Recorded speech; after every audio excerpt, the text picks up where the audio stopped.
Les enquêteurs ont-ils arrêté un tueur en série après la découverte de 4 corps dans la Seine? Cet après-midi, le principal suspect a été mis en examen pour meurtre, un sans domicile fixe âgé d'une vingtaine d'années et qui était en possession des papiers d'une des victimes.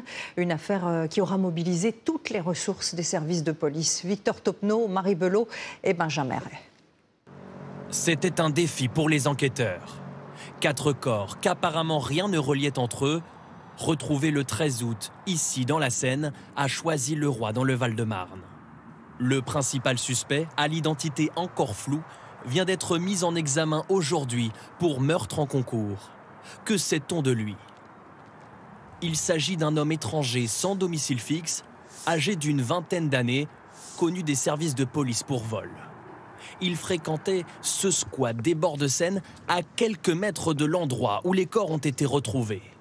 Les enquêteurs ont recherché le moindre indice autour de cette zone en exploitant les données des caméras de vidéoprotection et des antennes téléphoniques. L'objectif des enquêteurs va être d'identifier formellement cet individu et ensuite de le relier aux victimes par de la vidéosurveillance ou par de la téléphonie ou par des témoignages de son environnement. Les investigations ont permis d'établir un lien entre les victimes, le suspect et le lieu de la découverte des corps.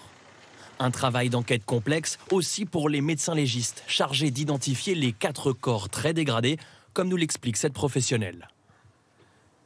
Pour des corps, quand ils sont très abîmés par l'eau, on ne peut plus avoir d'empreintes digitales parce que ces empreintes digitales, la peau, l'épiderme s'en va. De ce fait, on prélève un fémur, un morceau de fémur, de façon à avoir la moelle osseuse pour pouvoir faire cette identification génétique. C'est ce qui a permis d'identifier l'une des victimes.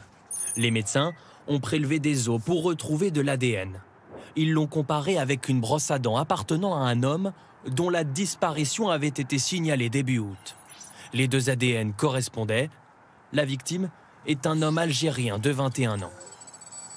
Parmi les corps retrouvés, l'un était dénudé, un autre avait le pantalon baissé au niveau des chevilles. Y a-t-il un mobile sexuel? Le suspect qui a gardé le silence est toujours présumé innocent en attendant la poursuite de l'enquête.